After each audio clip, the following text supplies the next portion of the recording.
ағашты джунглилау, таулау, көлдеу деген сияқты ғой міне.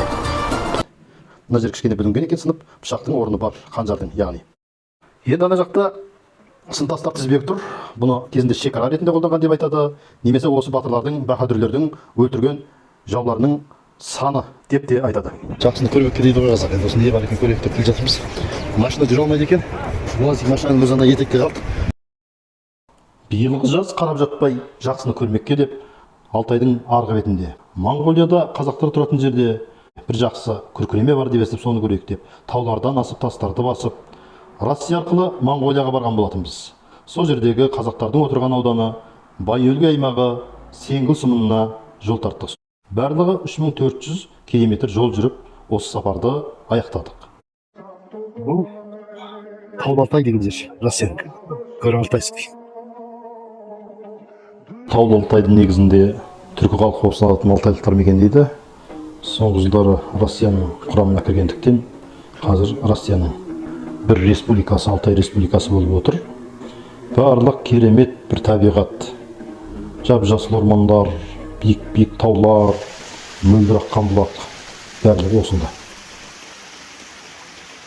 Таудың таза басты, таудың басына ағылған. Бұл жерде мұздай су бар. Таза су, ішуге жарайды. Ішесіз, сергіп кетесің. Енді ақтық бөлейтін жері ол бұрынғы түрік халықтарының сенімде осындай қасиетті жерлерге келсе, су алған нәрсесінің қарымына, жаңа судан жуынады, ішеді деген сияқты қарымына осындай ақ шүберек бөлейтін болған. Россиядан ары қарай Моңғолияға өттік. Моңғолияның ең батысында орналасқан Байөлге аймағы, Өлгей қаласы. Негізінде көбінде қазақтар тұратын мекен. Қазақтың Керей, Уақ, Найман сияқты рулар тұрады. Қаланың ортасын жарып ағып жатқан өзен Қобда өзені. Бұл Қобда өзені Сеңгіл сұмынынан басталады. Біз Өлгейден кейін осы Сеңгіл сұмынына жол тарттық. Сеңгіл сұмын деген бір табиғаты ғажайып жер. Міне көріп отырғандарыңыздай жер құнарлы, таулы, орманды, ағашты, джунглилау, таулау, көлдеу деген сияқты ғой міне. Енді осыдан арғы Сырғалы жайлауы бар.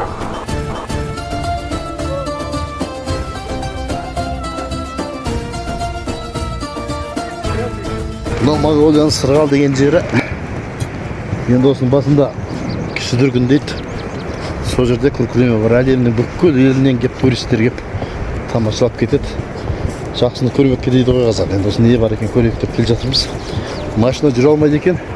УАЗ машинаның өзі ана етекте қалды. Содан кейін ат жалдап алып, мына жерде бәріміз 8 атпенен жоғары қарай өрлеп келе жатырмыз. Таудың басына қарай. Сол бас жақта күркіреме бар дейді. Бұйырса қазір барып көреміз. Енді табиғатын енді көріп тұрғандарыңыздай міне. Жақпар тастар, қарағай, басқа ағаш емес, таза қарағай. Қар жатқан шыңдар. Әдемі шөп қоналса. Таза ауа деген сияқты ғой. Сөзбен айтып жеткізу оңай емес, мына жерді көру керек. Көрген адам сөзбен айтқанда бір қайнау ішінде тұрады ғой. Көзбен көрген керек бұл табиғат. Бір жерде болдық, енді аралап көрдік. Бұл ерекше табиғат. Кішкентай кезімде келген, бұл есімде қалмады. Ол кезде алған әсерім бір басқа, қазір алып отырған әсерім мүлде басқа. Мына төменде таудың айдан қырдан аққан, айыр-айыр болып аққан мөп-мөлдір бұлақтары сыңғырлаған дыбысын қараңызшы қандай әдемі. Вот мына төменде. Тұрасың ба?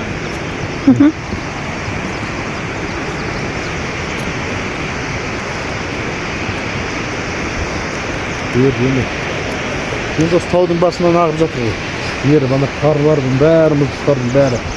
Төменгі барып аяқ жақтағы Сырғалы деген көлге құйып жатыр. Біздің ту Қазақстаннан 1500 километр жүріп іздеп келген күркіремеміз табиғаттың кереметі міне осы болды. сіздермен де бөлісейін деп отырмын. Қараса көз тоймайтын табиғаттың бір әсем жаратылысы.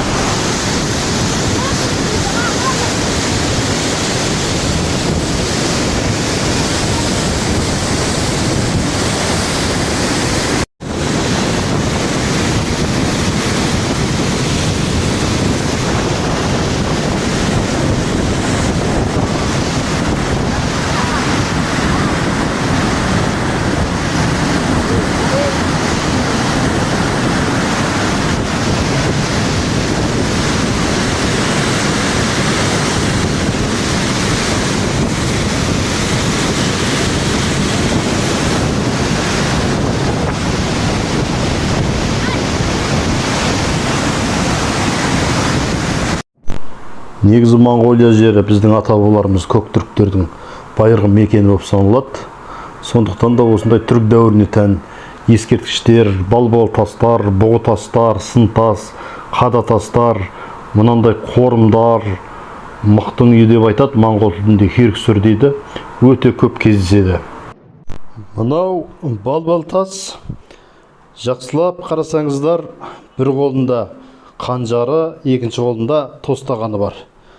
Тостағаны жаңағы молшылықтың белгісі, басшылықтың белгісі, ал қанжар ол ердің қаруы, өздеріңіз білесіздер. Енді мына жерде 3 осындай балбал тас бар екен. Бойлары да әртүрлі. Енді мына жақсылап қараңыздаршы, мұрыны, аузы, мұрты қияқ мұрт кәдімгідей.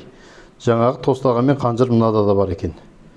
Мына жер кішкене бүлінген екен, сынып, пышақтың орны бар, қанжардың яғни.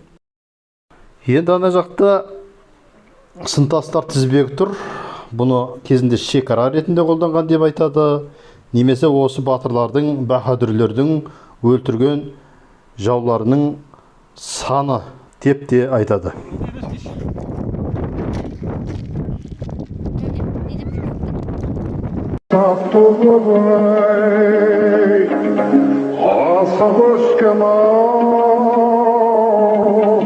Дүниеге адам қоғына